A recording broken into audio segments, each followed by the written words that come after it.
I see a Budweiser. Go ahead and hold it up. Yes. There's that was the biggest clue. Yes, right Doing there. it for Dale. Man, it's so many gimmicks, right? I feel like they're making it a lot more complicated than it needs to be. I mean, a lot of people, you get polarizing opinions on DRS. I know you guys know exactly what I'm talking about here, but sometimes the effort, it's all about the boys. You know, like, hey, you know, life sucks sometimes, and you need the boys. iRacing kind of always has a tendency to kind of buff Yes. the new cars just a little bit. I'm not going to go on record saying it's because they want people to spend money on their platform and buy all the new content. Confirmed. But Yes. but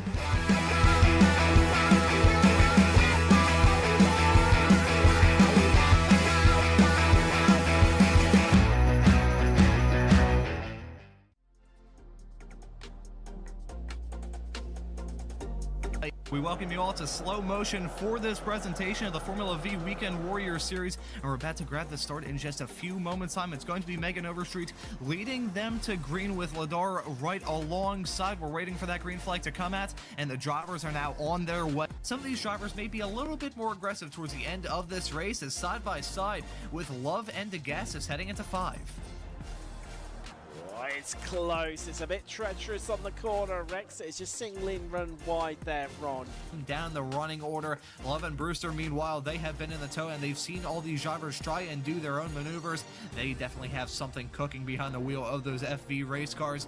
As Montgomery gets that move done, one's running at the back. Well, not actually running right now, I don't believe, as there's a spinner with Ladar. Oh, no. Oh, and there's contact as well.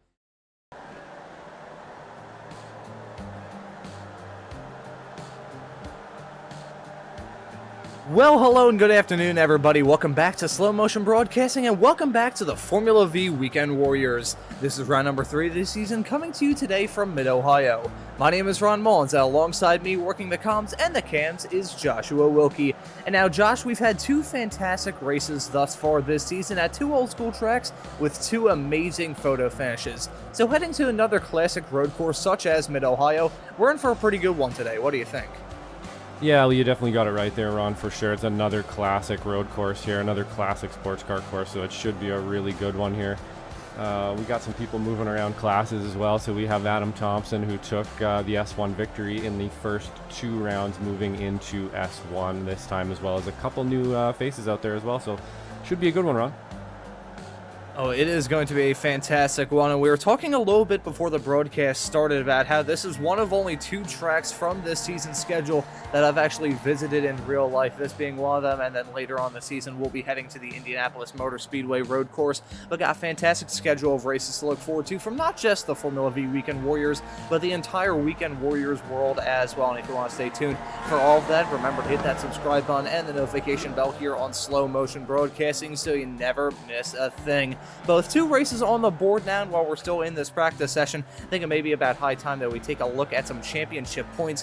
Had a pretty topsy-turvy season thus far, and while the main contenders in Spec 2 has moved on to S1, that being Adam Thompson, we'll touch on that in just a little bit, but we'll talk about the Spec 1 standings. Oh, there we go, actually, kind of misjudged it there. Maybe we'll start with the Spec 2 Spec standings there, Ron. Yeah, maybe we'll check that out first.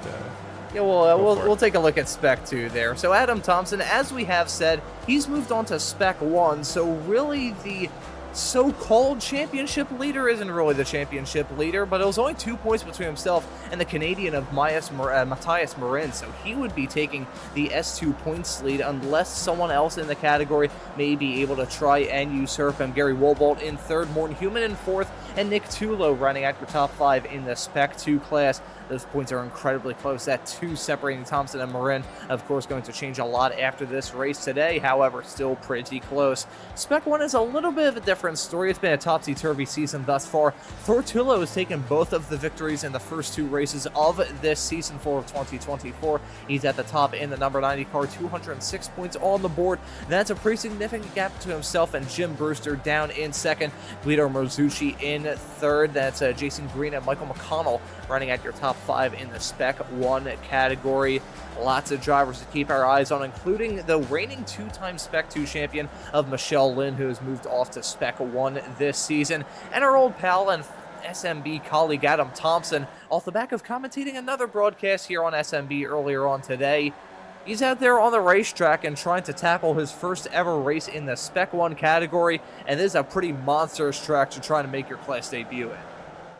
Yeah, it absolutely is. This track can be pretty technical. There's a really long back straight there as well for a bit to get some draft for sure. Kind of finalizing the lap 2 in that last little part can be very difficult to get her slowed down and get a really good run onto the front straight. So should be a pretty interesting race today between all classes here.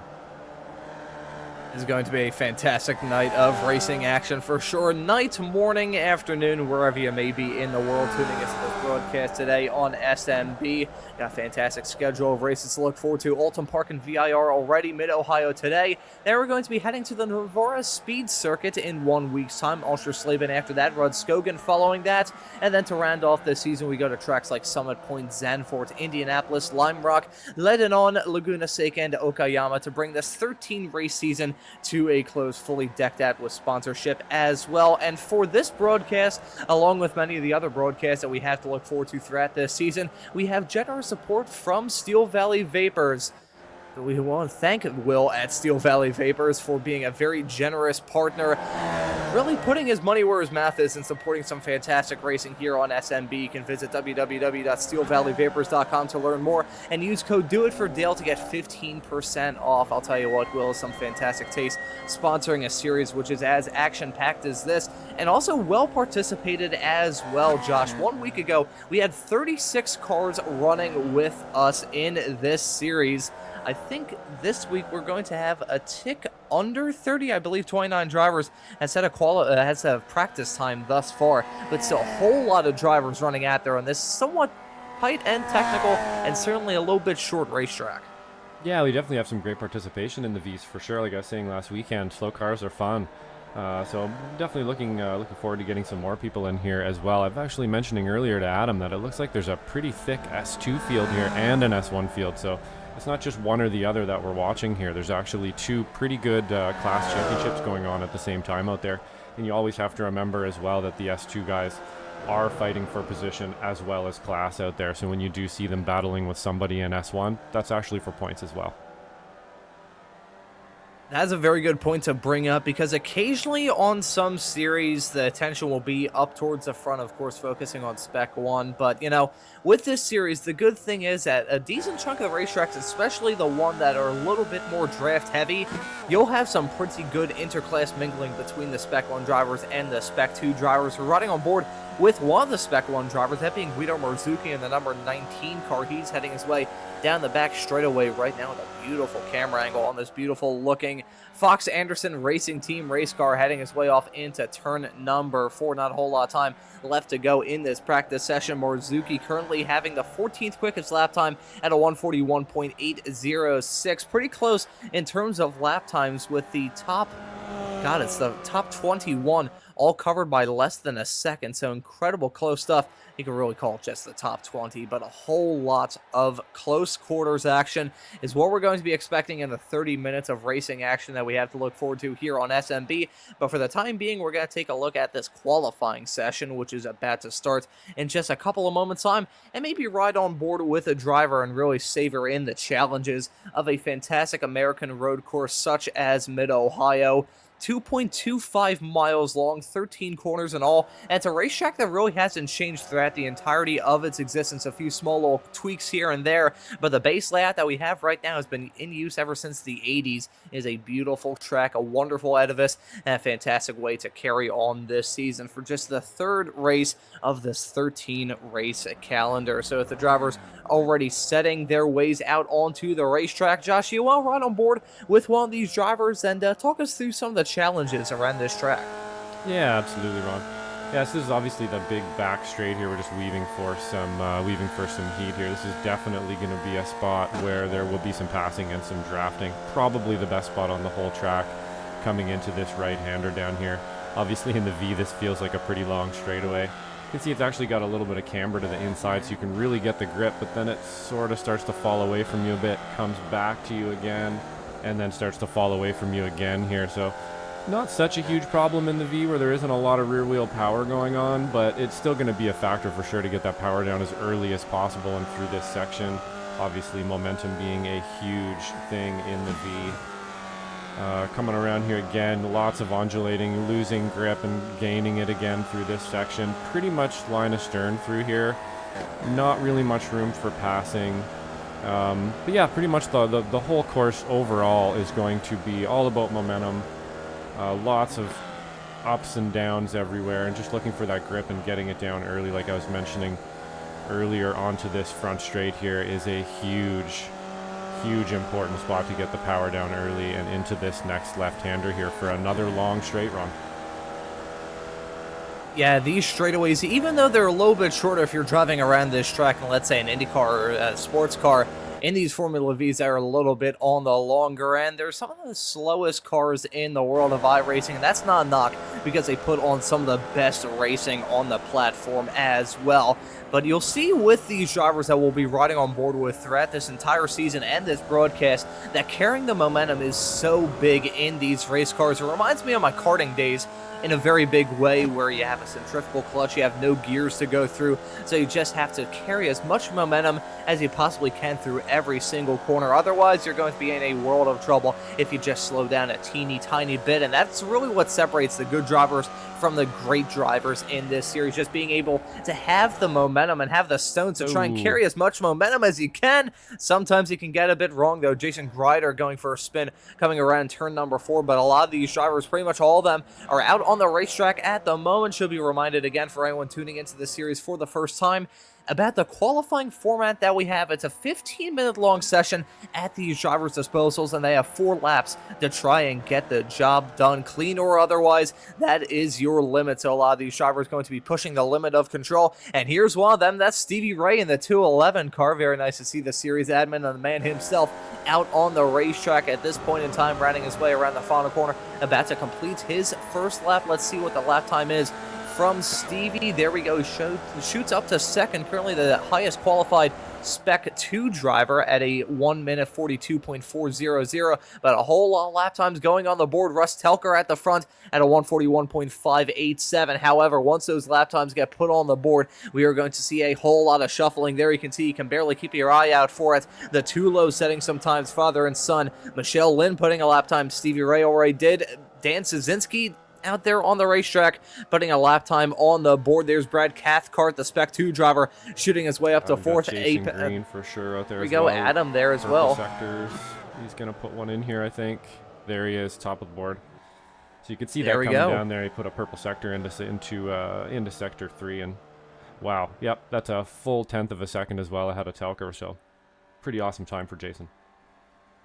Yeah, that was a stunner of a lap time. The number 1 car, he's been running as number 1 for a decent chunk of these races, but he has yet to leave one of these Formula V Weekend Warriors races with a victory. So probably heading into the 3rd race of the season, that'll be a fantastic way for Green to get the job done, but he is going to have to face a whole lot of challenge to try and do so. Russ Telker and Thor Tulo are currently his main rivals, so to speak, in this qualifying session, with Telker the closest, currently slotted in P2. Tulo a little bit farther back, but Thor Tulo incredibly fast off the back at 2 victories so far this season, leading in the Spec 1 category. way. He is absurdly quick. Of course, races Formula V's in real life, and you can actually catch him on this upcoming broadcast of the racing line over on the Ray Esports YouTube channel. That will be on this upcoming Tuesday night, where you can hear Mr. Tulo the Brit talk about some of his in real life racing experience and his time in the sim as well. He's about to cross the line now. Will it be an improvement from him? No, it is not, but just barely. Only 5/1000ths of a second between him improving his time and not. And there you can see Perry shooting his way up to 4th. Yeah, Brad Perry up to 4th there. That's Jason Perry up to 4th. That's a great time for him. We got Brad Cathcart, I was about to say there, up into the lead of S2, which is also a great time, up top 6 overall. So a great time for Brad there as well. And these drivers setting in some cookers at this point in time. You see Chris Montgomery up there, currently slotted in P5 at the moment in this qualifying session. Still incredibly close, and there you can see that is Heemskerk shooting his way up into 3rd. I am very thankful the fact I got that pronunciation right the first time by. He sets a 1:41.650, so the driver that we're seeing on track at the moment hang his way off into the keyhole of turn number 2. He's pretty quick in this qualifying session at this point, the highest qualifying Spec 2 driver at this point in time, currently P3 overall. A little bit of a contradiction from what we saw from the practice results earlier, where the Spec 1 and Spec 2 drivers were separated a little bit. Yeah, absolutely. We've got a bit of a mix there at the top. I was just going to say, it looks like our colleague there, Adam's actually down in about 6th overall. He's got 2 Spec drivers ahead of him there, 2 Spec 2 drivers ahead of him. So it might have been a little bit early to jump up to step 1 possibly there. But we will see how it plays out. Of course, the racing is always a lot different, and we know Adam can get down and race, so we'll see how that goes. But yeah, the split, getting closer and closer and closer, except for Green up front there, has really set himself apart. Well, just as I say that, Ford takes him.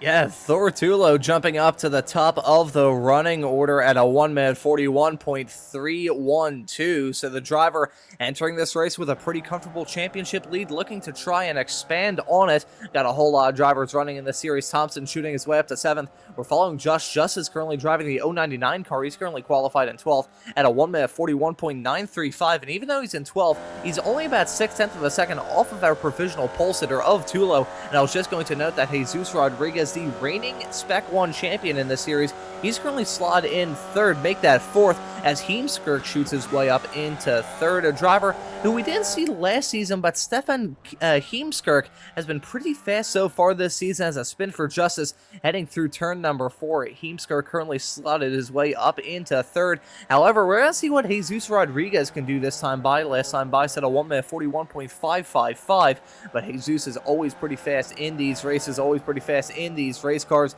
Of course, won Spec 1 season ago, so we'll see if he can shoot his way up the running order and try and improve on that P4 spot. Yeah, it does look like he's doing a little better here through the sectors. Let's just see in a moment here how well he does.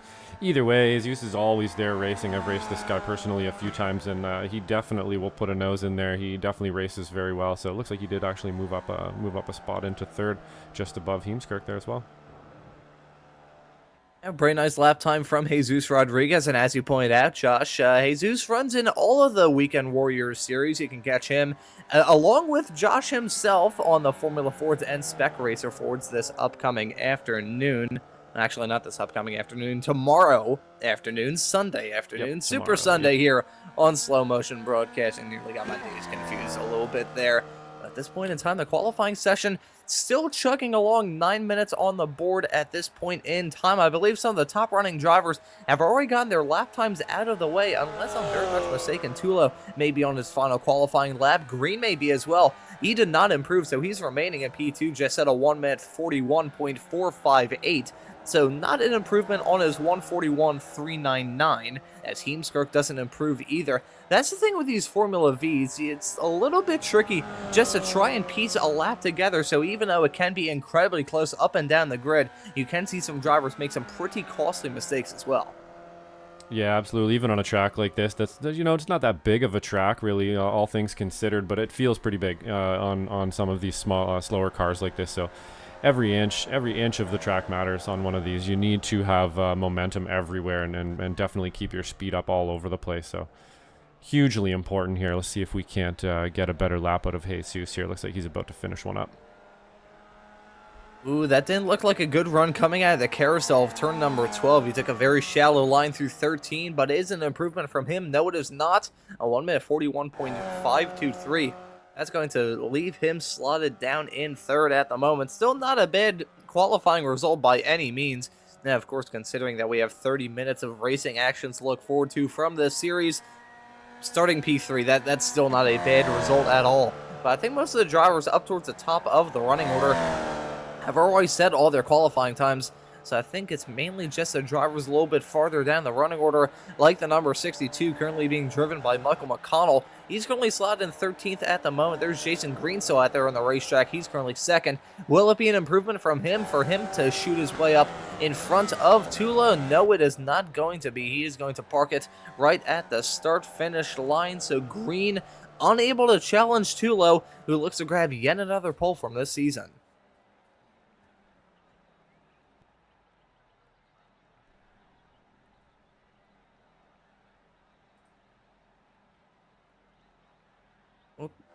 Josh, have you possibly muted your microphone here? Well, it looks like I couldn't hear you for a second there, Ron. If you want to repeat, I actually lost you there for a minute. Oh, I think we may have a small little connection issue there for a second because I was unable to hear you. So I think some strange activity going on here on SMB. Hopefully no more alien encounters. We've seen a few of those so far this season, and I remember last season there was a Formula Vee that nearly got sent into low Earth orbit on SMB. So hopefully the alien encounters get subsided just a teeny tiny bit. But right now this qualifying session is still drawing to a close. Yeah, I think we're good. Alrighty, yeah, fingers crossed. Hopefully the technical issues can be put by the wayside, and hopefully the slight cold that I've picked up will not take me out by the end of this broadcast. Josh, if you just hear me go face down on my desk, you may have to tell Adam or Zippy here at SMB to possibly put together some sort of I nearly said a mural. That's not the word I'm looking for. Some sort of an emergency package for you there. We'll pick up the slack for you, Ron. Don't worry if you can't make it, bud. And that'll be nice. I think an obituary was possibly the word I was looking for, but I'll take an emergency pack of cough drops anyways. I say, of course, SMB is not affiliated with this company at all, but Hull's throat soothing honey vanilla is very, very tasty, and do with that information whatever you may do. But this qualifying session is still drawing to a close. I think most of the cars are stopped in the pits at this point in time, with only a few more stragglers left out there on the racetrack. I believe it's Hank Mel and also our other SMB colleague, that being the brand new boss man here at Slow Mo, Daniel Salmon, making his series debut in the number 29 car. Currently slotted last in this qualifying session at a 145.396. Will it be an improvement from him? I don't think so. Nope, I think he's out there just piloting some laps, seeing if he can find some pace here before the race. I know he didn't have very much practice or anything, so he's trying to pick up some pace, see if he can get in within that 110% rule so he can even start the race here and not be an issue. So we'll give him another lap or two, see if he can't get up to pace. I'm not sure if I will join in on the slander on the driving skills of the new boss, mainly because I'd like to be able to keep my job here at SMB. But Daniel, still out there on the racetrack at this point. He has already exhausted his 4 qualifying laps, so we won't see an improvement from him. However, as I told my I'm trying to think of when this was. I think it was probably about 11 or 12 at an indoor go-kart track. I told my dad whenever we used to go there that I was more interested in passing the poor bewildered people from the city of Philadelphia that would go there. I was more interested in passing them than setting some quick lap times. So maybe that could be the strategy that Daniel's taking heading into this race with not a whole lot of time left in this qualifying session. I think that may be our starting grid. So we'll follow Daniel and hope that he doesn't have some sort of spin. Yeah, it looks like he's out there finding the lines here, I think. He's got a pretty decent line here. I'm expecting a bit of an improvement. See if he can't bring it from 30th up forward a little bit here. But with very little practice here, you're asking a lot. So we'll see what he can do. And this track is definitely one that you want to get a whole lot of practice time on. Even though it's 13 corners long and 2.25 miles long as well, there's just so much challenge packed into that small little racetrack that we're seeing these drivers chuck their way around right now, but this qualifying session has been drawn to a close, and he just got completely removed from the mortal plane, did our SMB boss Daniel. So that is going to be the end of this qualifying session. I think we will be able to get the starting grid in just a couple of moments. I've got a full pace lap to be able to get through this so we can take our sweet time and hopefully not have me blow out my voice before the Formula Ford Weekend Warriors broadcast tomorrow afternoon here on SMB. Thortulo going to be driving the pole, the driver who's been oh so fast in this series, a driver running Formula V's in real life. He's going to be starting this race at the front, and Jason Green, his pal, those two involved in that fantastic photo finish at the season opener in Arlington Park just 2 weeks ago. He is going to join him on the front row. Jesus Rodriguez is going to be starting this race in P3. Jason Perry will start alongside. That's going to be the Spec 2 driver of Stefan Heemskerk in the 296 car. He's going to be starting this race in 5th alongside Russell Telker. That's Adam Thompson from SMB starting this race in 7th. Chris Montgomery going to join him on that 4th row, running out your top 10. Is going to be Brad Cathcart, the Australian, in the 905 car, with Jim Brewster involved in another fantastic photo finish 1 week ago at VIR, joining him and rounding out your top 10. Michael McConnell going to be starting this race in 11th. Guido Marzuki going to be starting this race in P12, and the number 19 Fox Anderson racing car, only half a second off of our pole sitter of Tulo. Incredibly close stuff to look forward to every single week in this series. That will round out your top 12. And rounding out your top 15 is going to be Joshua Justice, Andrew Love, and Dan Szynski. Yeah, after Dan Szynski, we have Jeff Jacobson rounding it up there. Then we have Michelle Lynn, Matthias Marin in 18th. We have Hank Melee in 19th. Stevie Ray from Ray Esports Racing in 20th. Then we have Lauren Human in 21st. Gary Wobolt in 22nd. Michael Lacherlo in 23rd. And Kurt Nunez rounding out the 24th. We can move a page here. Just having a bit of issues with the overlay. There we go. There we go. There we are. Then we have Nick Tulo in 25th. We have David Fitzgerald in 26th. Jason Grider in 27th. Wayne Buttermore in 28th. Travis Rail in 29th. And Daniel Salmon rounding out the field in 30th place. There we go. Thank you very much, Josh. Need a little bit of convincing with the WD-40 there to bring the graphics down just a little bit more, but there we go. We're ready to rock and roll from 30 minutes of racing action here at Mid-Ohio, with 30 cars set to tackle this racetrack, and wrapping a bow on a storyline that I touched on a couple of minutes ago. To get the exact year, it was 1990 when this track layout first started being in use. The chicane heading off into the keyhole used to be the only option available to those drivers, and that was used by IndyCar when they first started racing here all the way back in the 80s. But this track, absolutely fantastic. It's in the middle of nowhere in Ohio, but hey, sometimes the middle of nowhere racetracks are usually the most entertaining, Mid-Ohio being no exception. This is going to be a fantastic race here on SMB today. Of course, we want to once again thank Steel Valley Vapors for sponsoring today's broadcast of the Formula Vee Weekend Warriors. You can head on over to www.steelvalleyvapors.com to learn more and use code DEAL to get 15% off. But rounding their way around the carousel for the final time under the pace car conditions, the green flag is out and the drivers are on their way. Pretty even keel start for Tulo and Jason Green. I will tell you, Tulo getting a fantastic start on that inside line. He's going to be blocking it off, but look at that hornet's nest of Formula V race cars heading their way off into turn number 1. Very tricky corner, and with that gravel and grass on the outside, it is menacing. There's a spin for Justice farther in the back, and he gets T-boned, barrel rolling over. Oh my God, that's a huge crash farther in the back. Multiple flips. That's Justice upside down, towing back to pit lane. That was a wild ride for the drivers a little bit farther in the back. I believe Morn Human and Nick Tulo were involved in that, along with Jason Grider. 4 cars taken out of this race early on turn number 1, always menacing around this racetrack, and we just saw that guy put on full display just a couple of moments ago.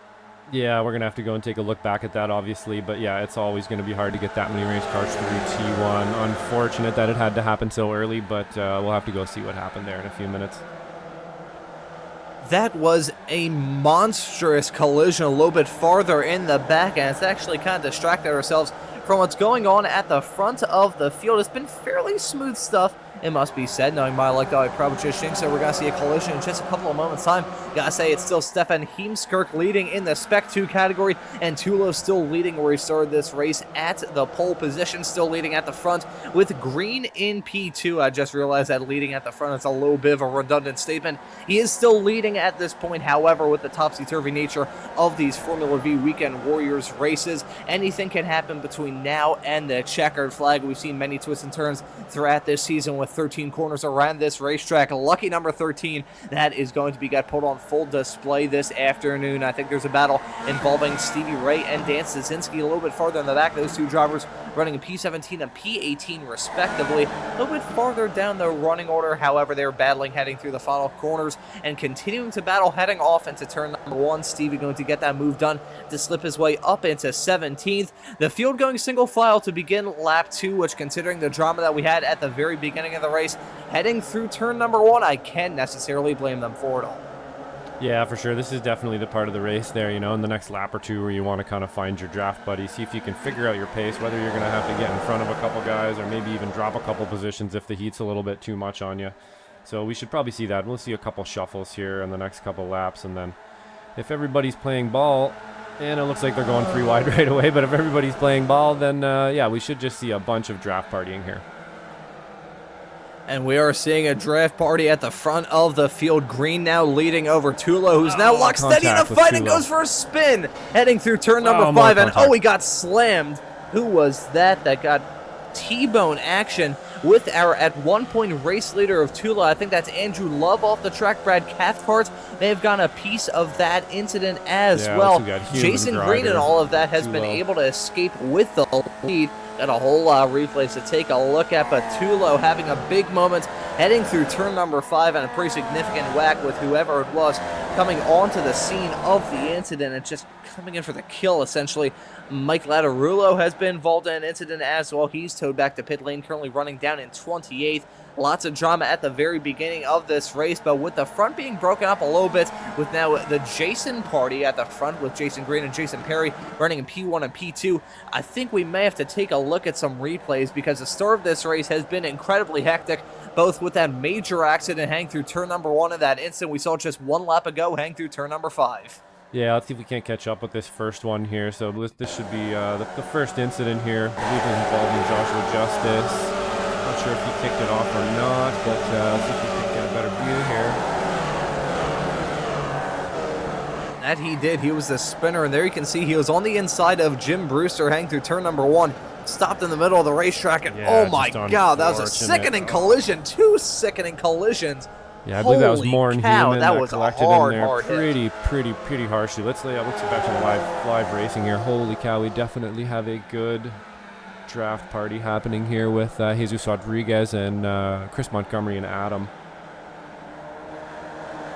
Yes, I think you were correct, Josh. It was more human involved in all of that. So that's disrupted the battle up towards the front a significant amount, and more contact being made with Jesus Rodriguez, Chris Montgomery, Russ Telker involved in that incident as well. There's Chris Montgomery going for a spin in the 33 car, and that was significant damage on the front of Telker. I could see that front left tire was all sorts of askew. That's going to take him out of contention, along with our reigning Spec 1 champion of Jesus Rodriguez.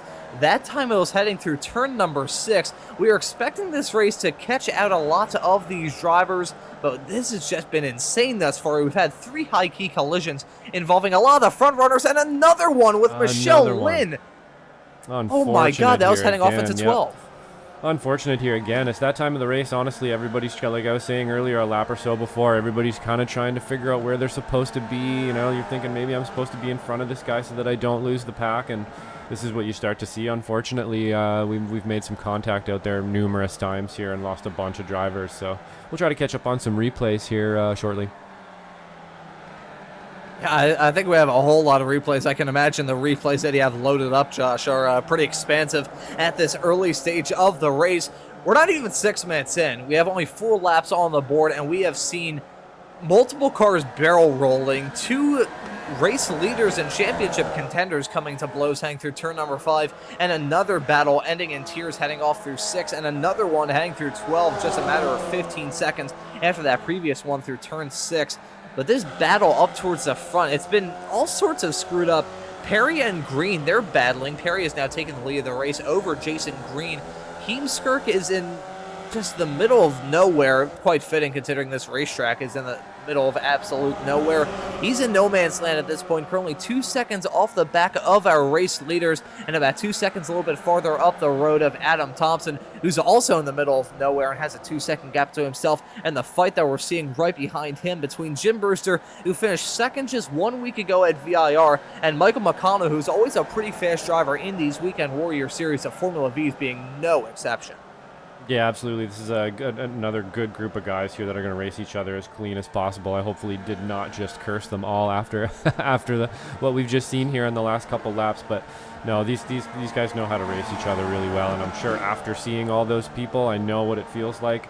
You see all these cars just kind of part the seas in front of you, and that's when you actually sit down and go, okay, I'm going to be as clean as I possibly can now because I've just gained about 4 or 5 positions for free, and it would be so silly to throw them away. I think speaking of about 3 or 4, I think we probably have about 3 or 4 replays to take a look at. We'll probably start with the drama that was hanging through turn number 5 involving Thor Tulo. So the championship leader is at a clean record thus far this season. That is going to disrupt that quite a lot, and that is going to blow the Spec 1 championship a little bit wide open as we see some side-by-side action there as we cut to the replay of this incident involving Tulo. There you can see the Hornet's Nest of Formula V race cars heading their way off into turn number 4, then hang through the uphill left-hander of turn number 5, and it was Tulo on that inside line spinning, and then you could see, bang, who was that? Yeah. That got a piece of that incident. That was a pretty significant whack. Tulo has dropped down the running order. As a result, I can imagine there's some significant damage on the front end of that Formula V race car, but that has taken him desperately out of contention for this race, but we've still got some 2 drivers that are definitely in contention, McConnell and Brewster.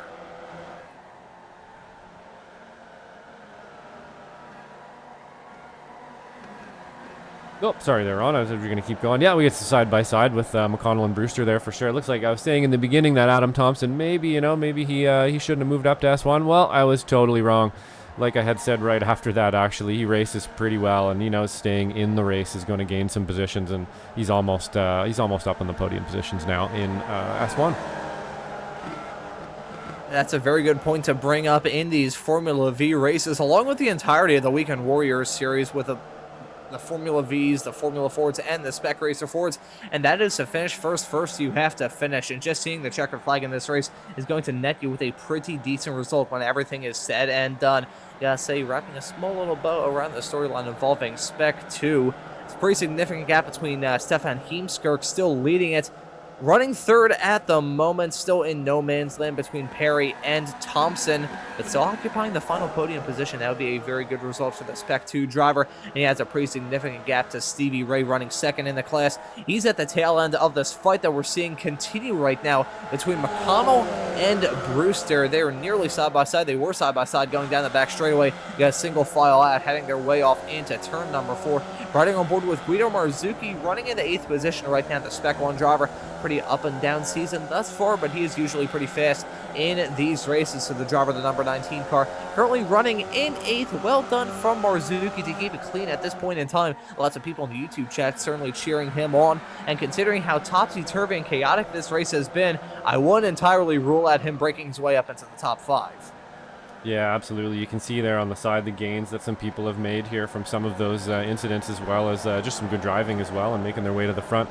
If you actually look really closely there, our colleague Daniel Salmon has actually made up 12 positions from last place. He is actually up into 18th now, so great for him.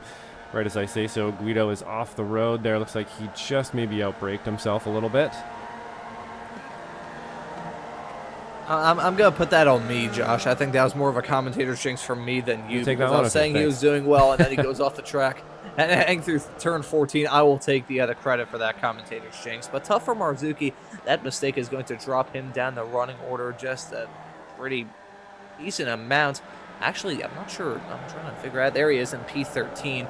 His name just completely blended in on my live timing tower for some inexplicable reason. My eyes deciding to work against me. Montgomery at this point starting to work against Stevie Ray and Kurt Nunez around him. Actually, Kurt Nunez a little bit farther back, it must be said, so really it's a fight between Stevie Ray and Montgomery at the tail end of that train. But at the front of the field, the Jason party continuing between Jason Green and Jason Perry. These two running in a pretty solid P1 and P2 respectively, with Heemskirk in the Spec 2 class running well farther in the back of shots. So Green and Perry at this point just trying to keep it clean. And I think if they work together, they can still battle a little bit, but I think as long as they just don't go guns blazing, they'll probably still be running P1 and P2 and running comfortably P1 and P2 by the end of this race. Yeah, I think you're right there, Ron. These guys race each other pretty much every weekend. You know, they hang out and stuff in Discord, and they know exactly how to get out to the front here, and I think that's what they're doing. We've seen them change positions here a few times on my timing, and I would imagine that's down the back straight and as efficiently as humanly possible. So you can see them pulling away, and I would expect that they're going to keep doing the same thing, but you never know, right? They're quick enough here that we're going to be running into some lap traffic shortly, and you never know what's going to happen once you catch up to some lappers. Yeah, the lap traffic usually throws a big wrench in the works when it comes to these Weekend Warriors races. The Formula Vees being absolutely no exception.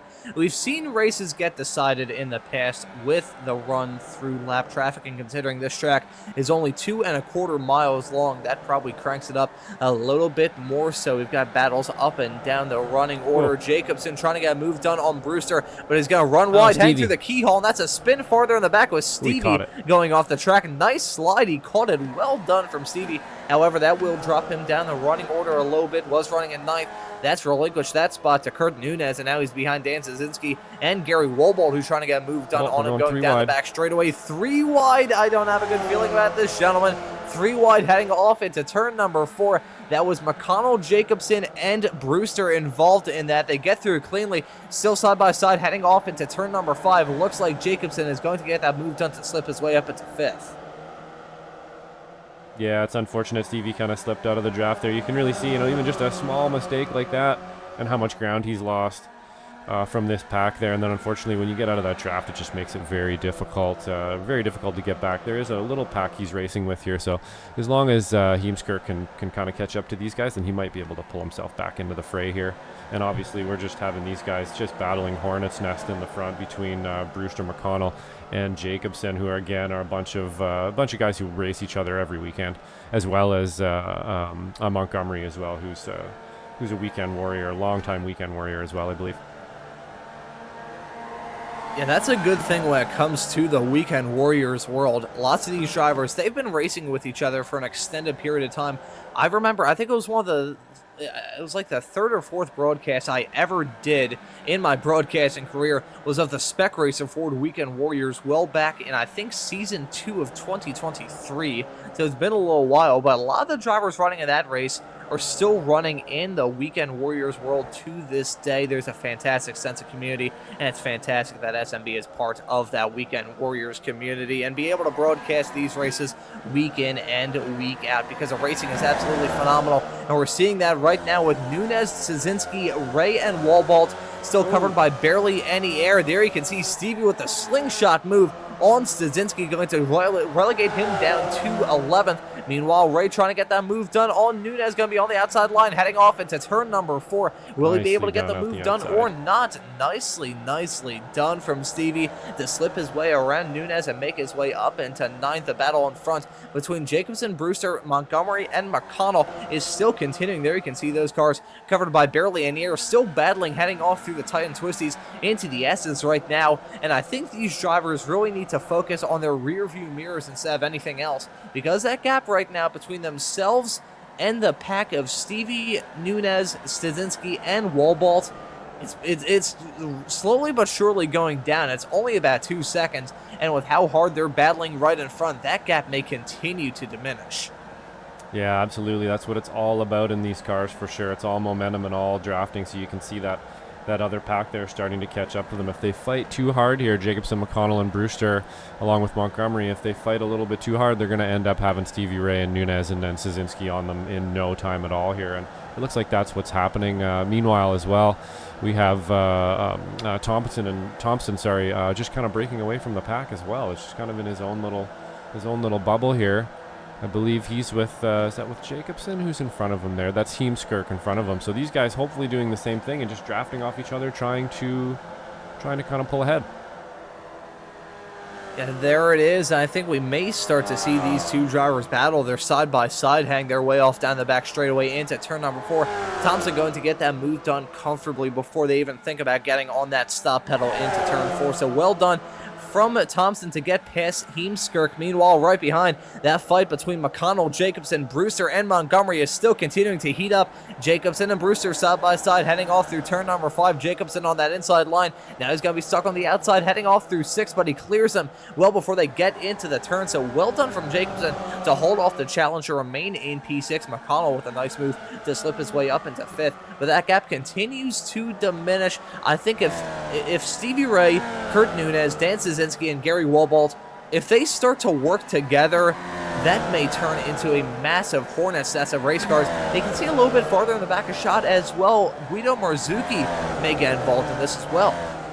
Yeah, it looks like he's actually catching up there. Maybe all on his own. They're also fighting a little bit here in this Stevie pack. I was trying as hard as I could to kind of see in the background there and see if they were line astern through that S section, and it looked like they were, and that's only going to gain them some time to the people in front of McConnell and those in front there that are definitely going 2 and 3 wide all over the place. So we will see if they can catch up, and it looks like Guido's going to catch up to them regardless. He's got some pace today. Yeah, this is going to be a very exciting end to this race. Gotta say, just caught this in the corner of my eye. Thor Tulo's out there on the racetrack. He's 23 seconds back of the race leader of green, but last time by, he just hit the fastest lap of the race, and comfortably so at a 141.1. That was pretty much on par, if not quicker, than his time in qualifying to grab the pole position. So well done from Tulo to be out there on the racetrack, still battling tooth and nail to claw his way up the running order, but the fights around this pack are insane. The McConnell, Jacobson, Brewster, and Montgomery battle still continues. 2 by 2, 4 cars heading off into turn number 4 in just a couple of moments' time. There you can see him still side by side with Jacobson getting that move done on McConnell off into 5 to slip his way up into 5th. Lots of number work going on throughout this broadcast. And I gotta say, the fight between Perry and Green is still continuing. I think Stevie just had a moment. He's dropped down the running order and is losing time. He's now down to 13th. There you can see Marzucchi involved in that battle now. I think Stevie just had a moment hang through turn number 4 and 5. He's still dropping down the running order. Not sure what happened to the series admin, but it was big for him to lose out on that much time.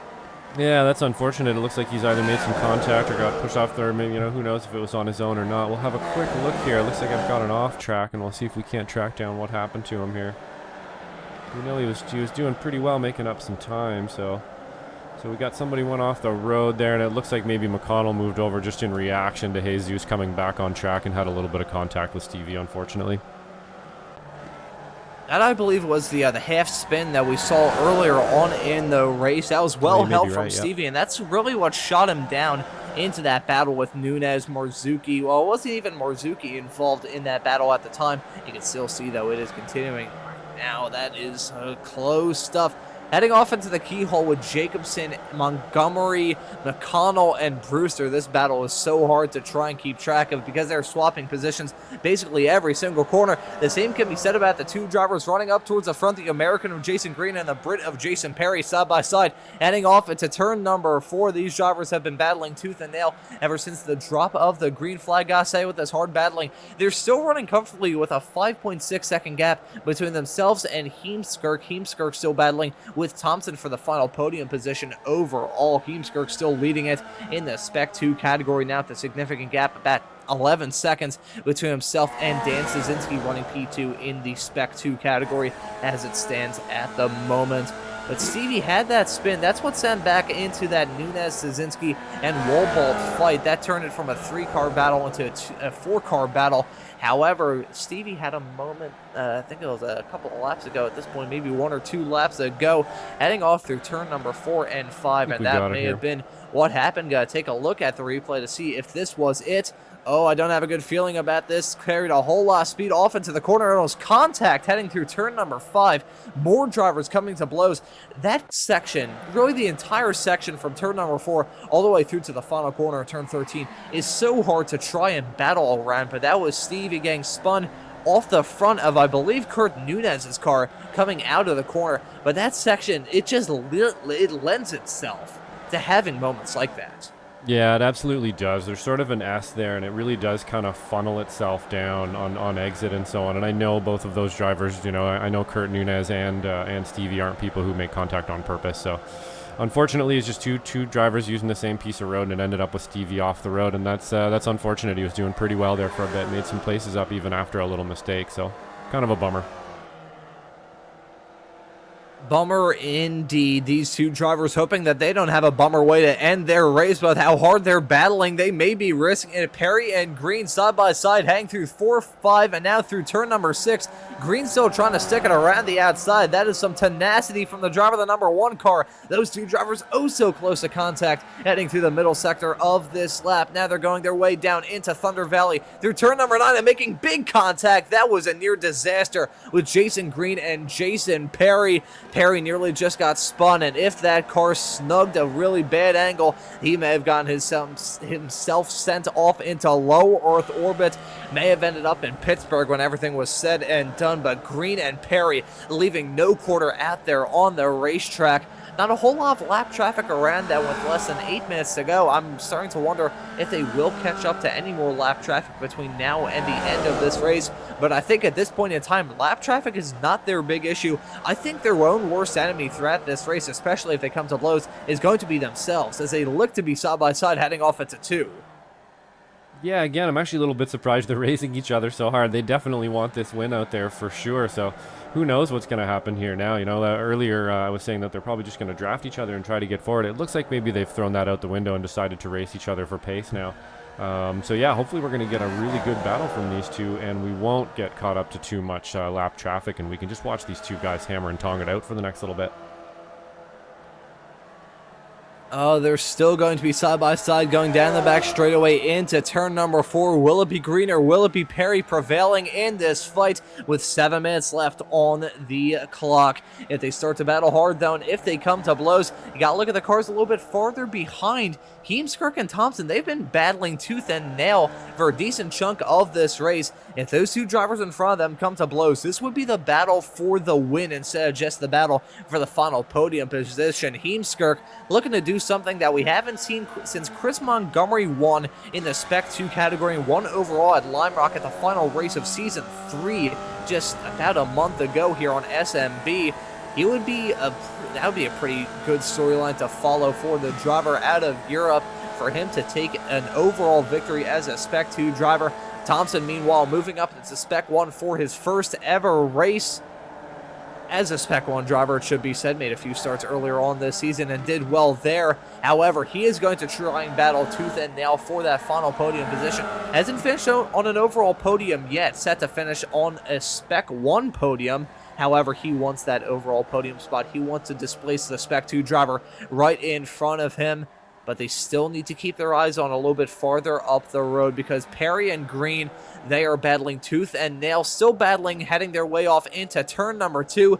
Perry going to remain in the lead at this point in time. However, going on to the back straightaway, you can see that desperate weaving from Perry, cutting all the way down into the inside grass, nearly hitting the DRS board, trying to break that slipstream. But the slipstream effect in these Formula V's is just so intense that there's no way to try and avoid the inevitable. Green on the outside of Perry, heading off into turn number 4. Who's going to win out in this battle? Who's going to have the slide? Who's going to have the moment? And who is going to be the one taking the victory when everything is said and done? Coming up to 5 minutes on the clock. Not a whole lot of laps left for these drivers, but Green and Perry have been battling like it's the last lap of the race for the past 10. Yeah, it really does look like that's what they're doing out there too. They're not waiting around anymore. They're definitely fighting each other. You can tell, right, when they start to lose a bit of time, or you can see somebody going a little bit defensive or something, and it looks like that's what we're seeing out there right now. So we're not really too worried about the pack catching from behind anymore, and I would imagine they're kind of trying to just play some mind games with each other, like, I'm going to have it, nope, I'm going to have it, just to see who's really going to push it on the last lap.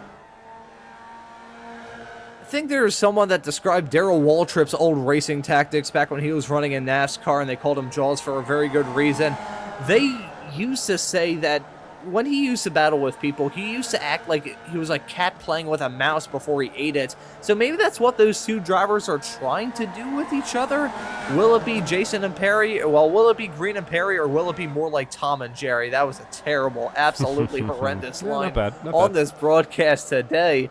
But Green and Perry, they've just been battling oh so close. But this battle right behind is still heating up. With the breakup a little bit farther in the back as Gary Wobold has a spin hang through turn number 1. Just saw that in the corner of my eye. He's now dropping down the running order with a big moment hang off through turn number 1. Hopefully no drivers running into the side of him like we saw with Josh Justice earlier on. But this fight with Montgomery, McConnell, Brewster, and Jacobson, they're battling tooth and nail at this point, and with about 3.5 minutes on the clock, I don't think they're going to try and play it safe, because I think they have a pretty significant gap between themselves and Marzuki, a little bit further behind. Marzuki having a moment that's dropped him out of that battle. But right now, Montgomery still trying to wheel it on the inside line, nearly getting a little bit of contact, it looked like, with himself and Brewster coming out of turn number 4.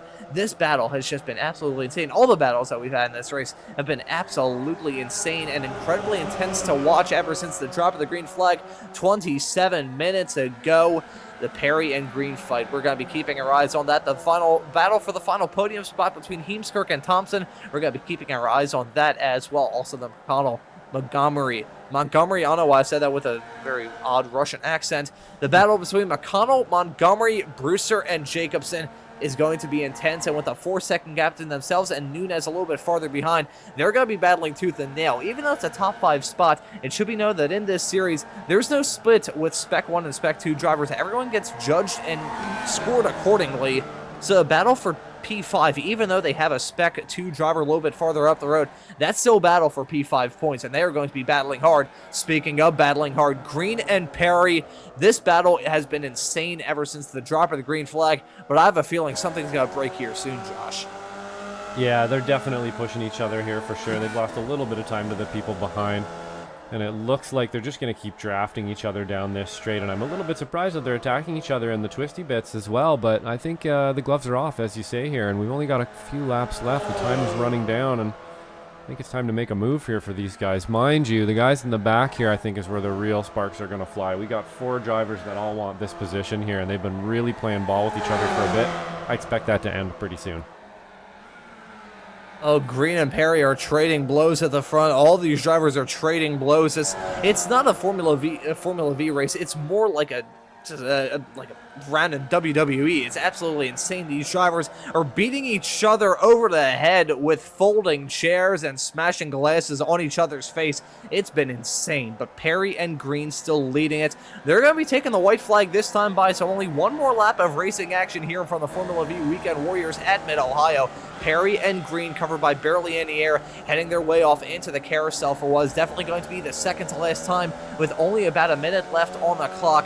Will it be Perry or will it be Green? That is the real question. Both of these drivers incredibly fast. They are forces to be reckoned with in these races. They're forces to be reckoned with in all of the Weekend Warriors world. I've covered races with both of these drivers. Green, he's been in this position before. He's battled for the win when it comes time for the end of these Formula V Weekend Warriors races, but he hasn't grabbed the victory yet. He hasn't tasted the champagne, but I think he is desperate to try and do so here at Mid-Ohio for the 3rd race of this 13-race calendar. It's going to be Perry leading them on the back straightaway for the final time. The Green is going to be in the catbird seat, closing, enjoying that wonderful draft. That exhaust pipe is more like a vacuum pump on the back of these Formula V race cars. Green, Perry, side by side, hang their way down the back straightaway. It'll be a battle last late breakers between these two, heading off into turn number 4 for the final time. A little bit farther in the back, Thompson and Heemskerk battling for the final podium spot as well. Side by side through 4, gonna be side by side through turn number 5. Green on the inside line, Perry on the outside. Now Perry's gonna be on the inside, hang off into turn number 6. This is a battle for the win. Will it be Green or will it be Perry? They're still side by side on corner exit. I think Green may have had the advantage. He's cleared him. Coming at turn number 6, heading their way through the S's and into Thunder Valley for the final time. It's going to take some heroics from Perry. It's not going to take something like that. Running off the track, heading down into Thunder Valley. That's going to cost him time and may pick up a slowdown. As a result of that, he is going to be hoping that Green has some sort of moment. Meanwhile, a little bit farther back, Heemskerk Thompson still battling. Heemskerk running in P3 for now. Green riding his way around turn number 12, the carousel for the final time, off into turn 13, and Jason Green, who's come oh so close on the previous races this season, is finally going to back that car to victory lane. Jason Green wins it over Jason Perry in P2, and Adam Thompson got the move done to slip his way up into the final podium position. Well done from Thompson, right behind Jacobson, McConnell, Montgomery, and Brewster, covered by less than half a second. When everything is said and done there, all the cars in the top 10 have crossed the start-finish line. That race was intense, and we still got some hard battling a little bit farther behind. A photo finish between Nunez, Wolbalt, and Rodriguez involved in that. Nice recovery from Jesus Rodriguez and Thortulo. The fact they finished 16th and 17th when everything was said and done, despite being involved in incidents earlier on. There's Tulo's car stopped on the outskirts heading into turn number 1. That was a very comedic camera angle that we had there a few moments ago. That fight between Green and Perry, I wonder if Perry didn't have that off-track excursion heading down into Thunder Valley, how would things have shaken out? And look at this move. Bravery from Thompson. Tried to go around the outside, hang through turn number 11, then through 12 around the outside there, and was able to get that move done. A little bit of contact, it must be said, between himself and Heemskerk, but Thompson gets a move done in the 144 car to slip his way up into the front. I can't even pick which battle of those two was insane, because both of them were fantastic. There was so much going on the last lap there, it is impossible to catch it all. It looks like Michelle Lynn grabbed 2 positions here as well off of some people that spun. We'll try to figure out exactly what happened right there as well. Yeah, there was just so much going on that last lap or two. It's almost impossible to actually figure out what was going on, to be honest. It looks like we're going to get a jump here out of the Weekend Warriors. Usually they're going to line up and try to find some kind of a jump or a spot here to entertain us, and it looks like that's he's exactly going what for they're it. doing. Heading off into China Beach. It's a round of lawn darting from all of these drivers, and oh my lord, this is absolutely insane. Oh no. Oh, I think I should have warned these drivers that I have early stages of a cold. I can't even laugh at full bore just looking at this absurd sight in China Beach on the outskirts of turn number 4. If I laugh too hard, I think my voice is going to completely give out. I'm not sure who that was barrel rolling over. Oh, we're going to be riding on board Jason Grider. There's going to be a fantastic sight for the driver of the 552 car. Oh, coming in for the kill and rolling over. Oh, he got hit again. Oh, geez. He's over the barrier. He nearly... Oh, he ballparked it, I think. Okay, in not the rhubarb, yeah. Nearly. Yeah, he's between is that rhubarb or is that concrete right after the bear? There's like 3 of them. This is like an Easter egg hunt with Formula Vee race cars. This is, oh boy. Yeah, we always get a bit of entertainment from the Weekend Warriors crews at the end of these for sure. They know all the jumps and all the little spots. I've learned a few actually, since I've started here with these guys as well. I've hit a few jumps with them, and this is just another really good reason to be part of this league here. So some of the best people you can get involved with for sure. Just having a blast out there. Oh, this is absolutely ridiculous. Oh boy. Oh boy. Thankfully, illnesses cannot be spread over microphones. Otherwise, I may have just given our producer and anyone tuning into the stream COVID. Oh Lord, Josh. Hopefully, you're wearing a mask, because that was like the driest cough in the world. Some very bizarre things happening, and we can see another angle of that. I believe Curtin Nunez may have been one of the drivers that went off the track. There's a replay involving Stevie Ray. He picked up a couple spots there at the end as well. Yeah, there was so much going on near the end of that race there. It was very hard to pick out what exactly to look at. So what an awesome race. Let's get to some results here, Ron. Yeah, I think we will. I'll postpone me having another cough drop here. I ran out of water halfway through that broadcast. My vocal cords would be screaming in agony after the end of the Formula Ford Weekend Warriors broadcast tomorrow, exclusively here on Slow Motion Broadcasting. Jason Green wins it when everything is said and done. The driver of the number 1 car has yet to be number 1 so far this season, although he has gone close. But he finally gets a job done here at Mid-Ohio. It's the Jason and Jason show at the front of this field as Jason Perry, the Brit in the number 97 car, rounds out your top 2. Those 2 cars covered by a quarter of a second after 30-plus minutes of racing action. Our very own Adam Thompson is going to round out your podium in 3rd. My voice shot up like 5 octaves there. That was very disturbing. I apologize to any dogs I may have annoyed with my high-pitched squeaking there a couple of moments ago. Stefan Hemskirk, rounding out your top 4 and being the top finishing Spec 2 driver when everything is said and done. Jeff Jacobson got to finish this race in 5th, Michael McConnell in P6, Chris Montgomery in P7, Jim Brewster in P8, Guido Marzucchi in P9. I could just see the carnage coming out of turn number 1 a little bit further in behind the other graphics that we have up at the moment. Where was I? Okay, we'll just start off with McConnell again. McConnell in 6th, Montgomery in 7th, Brewster in 8th, Guido Marzucchi ends up this race in P9. Andrew Love going to round out your top 10, the second of the Spec 2 drivers. Stevie Ray going to finish this race in 11th. Michelle Lynn in P12. Dan Szynski in 13th. Kurt Nunez in P14. And Gary Wohlwald rounding out your top 15.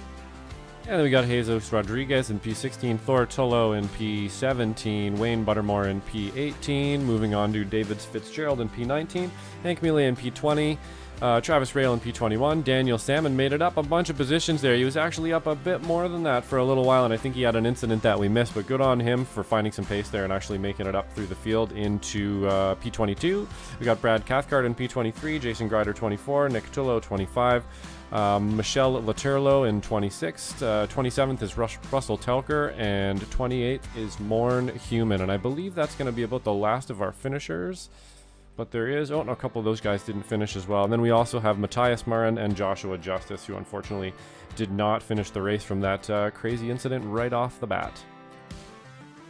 Matthias Marin, tough stuff from the driver, ended up finishing this race in 29th. He had a fantastic opportunity to grab the championship lead in the Spec 2 class. However, things not materializing for him at all in this race. And now, considering that I have a cough drop in my mouth, I may have actually blown out my voice with the aerial acrobatics we saw in China Beach a couple of moments ago. Josh, I think I'm going to let you do the honors and conduct some of the interviews at the end of this broadcast. So who do you like to have a chat with first?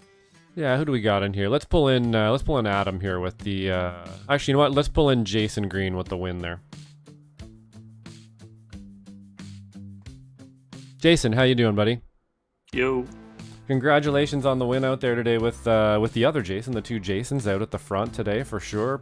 Definitely a good race between you guys. It looked like you were playing ball for the first little bit and then really kind of took the gloves off at the end. Tell us what was going on out there. Yeah, just built a little bit of a gap, and I think JP got a little bored with that. So we started racing probably a little earlier than I thought we should, but it was kind of gloves off the last 5 or 6 laps or so. But always a lot of fun to race with JP. We like with the SRF at Laguna Seca, we were practicing battling as well there. So we're very comfortable racing each other, and it was a lot of fun on the last couple laps. Yeah, right on. We definitely could tell there. It looked like you guys were playing ball for the first little bit and got away. And then, I was mentioning as well, it looked like a little bit early to start attacking each other, but it all worked out and it ended up being a great race from you guys. So, congratulations. Is there anybody you'd like to thank out there? Like to thank all of the people that showed up today. I think we had another, especially for a paid track, we had 30 people today again. So, an incredible showing and a great race from everybody. I think if you bring Adam in here, he'll repeat it. But this league is amazing. The racing here is incredible. Couldn't agree more with you, Jason, for sure. Yeah, we got a great field here again. 30 drivers. I think it's only down a couple drivers from the last couple rounds as well. So excellent series, excellent league, and congratulations on the champagne today, man. Thanks, man. And that is Jason Green, who escapes Mid-Ohio with the victory when everything is said and done. I'm going to have a quick little chat with the Spec 2 winner, that being Mr. Heemskirk, who's now joining us in the commentary booth. And now, firstly, I think before we get into this, is it Stephen or Stefan Heemskirk? Stefan Heemskirk. Alrighty, there we go. So, Stefan, congratulations on the Spec 2 victory here at Mid-Ohio. Looked like a pretty relaxed evening after the chaos at the very beginning of the race. Talk us through it.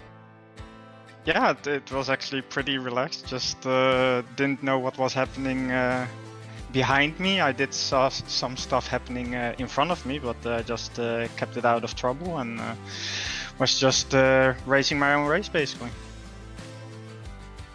Well, in racing your own race, you ended up taking a pretty dominant victory in the Spec 2 category around Mid-Ohio, which is a pretty challenging track in all manner of race cars. Could you talk us through the challenges of running a race around here? I think the last corner, like the last combination, is really tricky to get right. Also on the last lap when Adam overtook me, I just made a mistake in trying to defend, and like that part really gives me a hard time every time. Yeah, there is pretty much no easy corner around this racetrack, and seeing some of the drama that we saw in this Formula Vee Weekend Warriors race certainly proved it. But Stefan, well done on the Spec 2 victory here this afternoon. And before we let you go and celebrate, is there anyone you want to give a thanks to or shout out? Yeah, my dad, he'll be watching this tomorrow when he's waiting on his flight to go on holiday. So, hoi pa. Well done, Stefan. Well done on the race result. Well done on the nice shout out. And excited to see you back out on the racetrack for the rest of the season, man. Thanks for joining us. No problem. Thank you for having me, and good luck.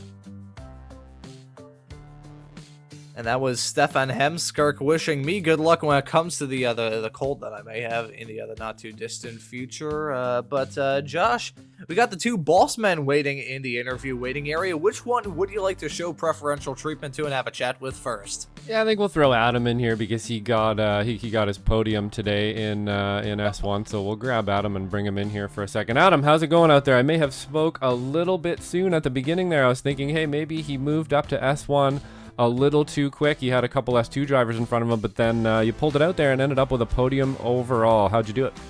Yeah, it was a blast, man. Thanks for dragging me in. I didn't expect this. I don't know what to do with my hands, but no, it was a lot of fun. Obviously, there were some incidents there at the beginning that caused those top two to break away. Congrats again to Jason. But it was.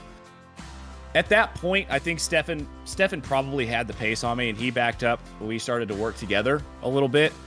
And then at that point, I just kept looking behind me, and I kept keying up to Stefan. I was like, give me 2 more laps. We hit the 25-minute mark, and let's battle. I just wanted to make sure that the guys behind us weren't going to get to us. So yeah, that last lap battle between me and Stefan was a blast. Awesome. Yeah, it definitely looked really good. We kind of missed it on the broadcast there live, but we did get back and grab the replay, and it looks like, yeah, he just kind of went a bit wide, and you really capitalized on it and stuck it up the outside there in the last corner and made it work. So good job out there for your first S1 podium. Is there anybody you'd like to thank? Yep, you know who I'm going to thank. Ron, I see you down there. You going to say anything? Talk to me, Ron. Talk to me. I'm not sure if I actually can after the heroics I saw in China Beach. I think my vocal cords are hanging on by an absolute thread. I also sound like an old man with the cough drops in my mouth. I sound like my dentures are slipping. Well, that was another thing that I wanted to mention. I mean, obviously, this league, shout out to Stevie Ray as well. Obviously, you, Ron, and Joshua as well. Thank you so much. But Jim Brewster, Michelle Lynn. Michelle, I know you're going through a bit of a tough time this time of year, but just massive shout out to you, and just know we're all thinking about you. And if you ever need anything, Michelle, most of us are here, except Guido, because he's Italian and he's kind of an asshole. But yeah, other than that, yeah, just shout out to everybody that makes this possible. And yeah, it was just, that's all. Oh, yeah, and of course my wife that's sleeping as I'm screaming right now. So shout out to everybody. Right on, man. Yeah, thank you so much, and obviously huge shout-outs to Michelle Lynn and everybody who puts this on as well as yourself there, man, for helping out in the background and stuff too. Always appreciated, my man. So congrats, and we'll see you next week. Oh, you got one more thing there? Yeah, one more thing. You can kick me out after this. Hi, Tim. There you go. Well done. Alrighty, so that was Adam. That was Adam Thompson. Perhaps we should bring in Daniel now. We bring him in. See if maybe he wants to say a few words here for finishing last and coming through. Do you want to talk to him there, Ron? I'll leave it up to you. I think we'll bring him in to have a quick little chat when everything is said and done. The brand new boss here on SMB, Zippy, thanks for joining us in the commentary booth. Looked like a pretty interesting afternoon from you. Didn't get any sort of practice and really learn the track during the qualifying session earlier. Talk us through it. Well, I've got to be honest, it's definitely not how you should approach a race. Certainly learning the track in qualifying is not how to do it. I had a couple of things I had to do behind the scenes. We'll find out later if we manage to get them sorted out. But I've got to say, fun track, fun car combo. I do want to apologize on there to Travis and Hank. I was just reviewing that incident on lap 6. I don't know if you guys got it or not. No pressure either way. I was kind of hoping you didn't see me on the camera too much. Not just because I'm ugly, but because my driving talent isn't that good. That's okay.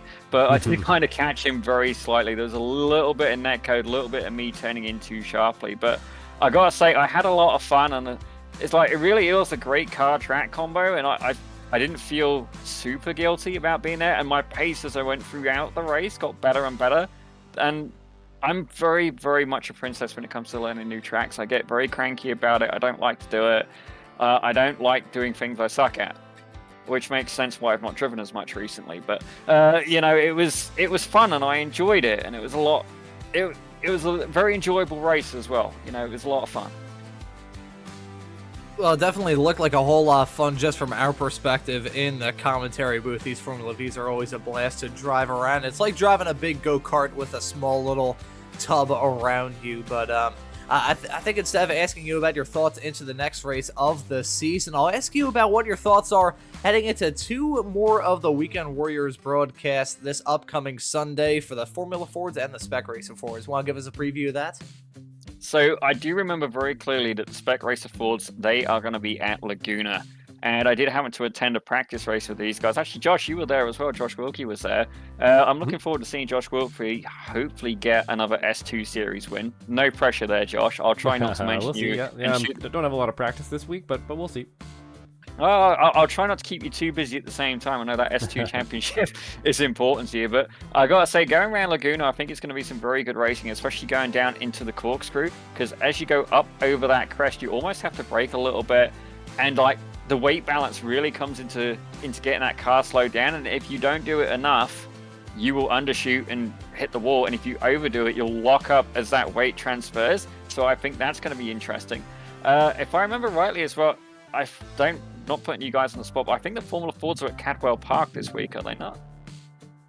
I think they're actually at Lime Rock, just according to the listing Cadwell on the SRB YouTube channel. Yeah, Cadwell's next week. So Lime Rock's a lot of fun. That's definitely going to be some very, very close racing. I know we've already seen the V's at Lime Rock, and that was one of the best finishes we've seen here at SMB and indeed the Weekend Warriors. So I think that's definitely going to be one to keep an eye on. Certainly turn the dial up just a smidge there in comparison to the V's, but I think it's going to be great racing coming up tomorrow. Oh, it's going to be fantastic stuff, and you're going to be on the call for that, and Josh is going to be on track for all of that action for Super Sunday here on SMB. And now, Daniel, before we let you go, so to speak, it's very odd that an employee can say that to a boss. Anyone you want to give a thanks to or shout out?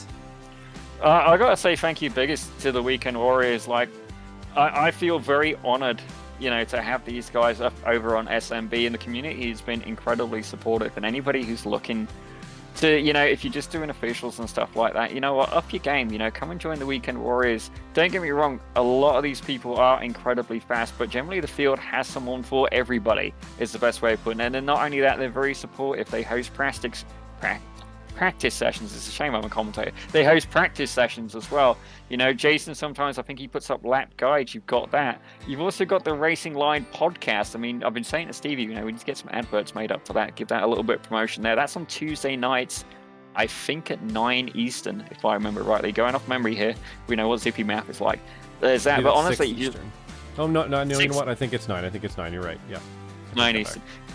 I will. Time zones are not my forte. Again, more alarming that I'm involved in commentary and broadcasting. But that's something to keep an eye. I honestly strongly suggest getting involved, and I am going to be working on a few things behind the scenes as well to help you guys be able to get involved easier. We'll find out about that a bit more probably next week sometime. But it's been an absolute pleasure, and not only that, I really want to thank the guys I have here at SMB. Like Ron, I know you're a seasoned broadcaster. You've been doing it for about a year, but you're picking up a lot of the shows as well, doing a great job. But I've got to say, Josh Wilkie, he really stepped up this morning. We had a show. We got last minute, within 24 hours, we had the show up, made. Poor old Josh, he got out of bed at 7 o'clock this morning to put this show on. And you know what? That is fantastic dedication. And not only that, he killed it when he got here. So I'm really thankful to you guys as well. I'm glad I mean, I know you keep calling me the boss, Ron, but I'm not really a boss. I'm just a guy, you know, who has to do the stuff in the background. The way I see it is we're all one big team, and, you know, as a team, we have success here on this channel. Oh yeah, man, awesome. wise words. I'll tell you what, it's the great thing about being here on SMB, there's just a hell of a lot of enthusiasm and a whole lot of stuff to look forward to here on SMB. But Daniel, we'll probably keep you in the commentary booth as we wrap up this show, and we'll talk about the other race that we just saw and maybe some highlights that we could possibly select, because it was definitely a race of many, many things going on. You may have seen the barrel rolling at turn number 1, but that right there was Daniel Salmon, who will still be able to talk to us as we're wrapping up the show. But Josh, gonna be heading to an oddball of a racetrack. I mean, this was an oddball as is. Doesn't really get a whole lot of use in the world of iRacing, but we're gonna be heading off to one of the newest tracks on the iRacing platform, that being Navarra, in 1 week's time. So how do you think that race is gonna be here for the Formula V's? Yeah, it's a pretty great track, actually. Navarra's a pretty fun track. I don't really know a whole bunch about it. I've had a chance to race there once. The scan is beautiful. It's one of the newer tracks in iRacing, so it's definitely going to be a good one for these cars as well. And, you know, this race this weekend was obviously a beauty, as well as last weekend's. I definitely love to pair it what Daniel's saying there as well about the Weekend Warriors and just being supportive, and such a great group of people to get together with, for sure. Like he was saying, you know, if you're a bit slow, it doesn't matter. They'll get you up to speed. They'll help you get up to speed. There's setups in there for you. There's all kinds of help and everything all over the place. So hugely excited for the rest of the season here. Looking forward to Navarra next week. And yeah, that's about it, Ron. Really enjoying it. Yeah, it's been a fantastic start to this season, and really awesome to share the commentary booth with you, Josh. We've done hundreds, it feels like, of hours of broadcasting together, but This is true, finally yeah. getting your sea legs under you as a commentator, really awesome to see that. A little rusty, but we'll get there. Hey man, it's alright, we all have our moments. I occasionally sound like I'm speaking in tongues, but actually, before we wrap up this broadcast, let's probably talk about an interesting event going on in the Ray Esports and Weekend Warriors world. The brother of one of the drivers running in this series, that being Dan Szynski's brother, Brian Szynski, is actually organizing a esports meet and greet at this upcoming SCCA runoffs this upcoming Wednesday and Friday. Gonna have a whole lot of stuff going on there. So if you just so happen to be at Road America for this season's SCCA runoffs, I nearly blanked on the name there. That would have been a little bit embarrassing as an SCCA member the past 10 years. Go and stop by. It'll be a fantastic event to be a part of. Really wish I could be there in Wisconsin in Cheeseland for this year's SCCA runoff. Maybe a little bit farther down the line. We'll just have to wait and see. But we got an awesome amount of stuff here to look forward to on slow motion broadcasting every single weekend with the Weekend Warriors, and just stuff all around. You know, it's fantastic. And I have a fantastic slot of races to look forward to. And speaking of, here's some of the upcoming broadcasts. Got the Formula Fords and the Spec Racing Ford Weekend Warriors exclusively here on SMB. Got the XSLR Series running the Legends cars around the Knoxville Road Course. That'll also be on Sunday night, tomorrow night. And then speaking of the Formula V Weekend Warriors, Saturday, October the 5th is going to be the cars running around Navarra. And you can also catch all of the other action here on Slow Motion Broadcasting. Gives you more reasons to subscribe and hit that notification bell so you never miss a thing. But I think, all that being said, that will just about do it from this broadcast today. So for myself, Ron Maunz, and Joshua Wilkie doing a fantastic job working the comms and the cams on this broadcast, I say thank you all so very much for watching. Have a great rest of your day, and we'll see you all again wherever it is in the not too distant future.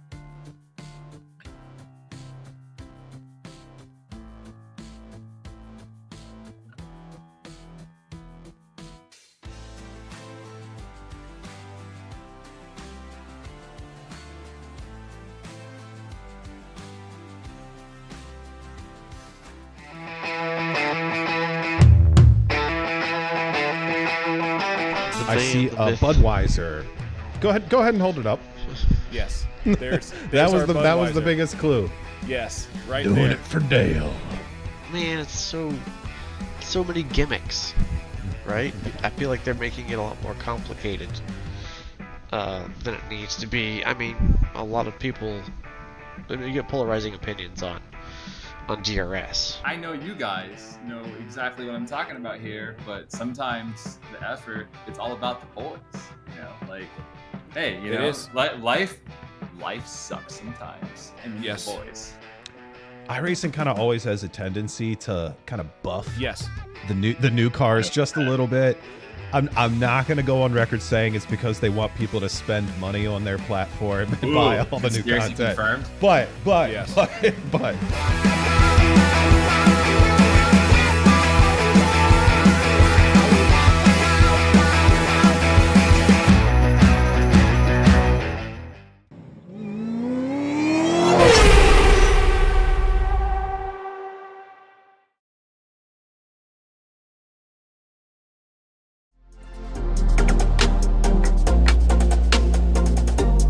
We welcome you all to slow motion for this presentation of the Formula Vee Weekend Warrior Series, and we're about to grab the start in just a few moments' time. It's going to be Megan Overstreet leading them to green with Ladar right alongside. We're waiting for that green flag to come at, and the drivers are now on their way. Some of these drivers may be a little bit more aggressive towards the end of this race, as side by side with Love and DeGassis heading into 5.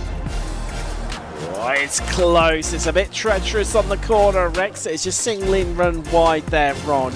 Down the running order, Love and Brewster, meanwhile, they have been in the tow and they've seen all these drivers try and do their own maneuvers. They definitely have something cooking behind the wheel of those FV race cars. As Montgomery gets that move done, one's running at the back. Well, not actually running right now, I don't believe, as there's a spinner with Ladar. Oh, no. Oh, and there's contact as well.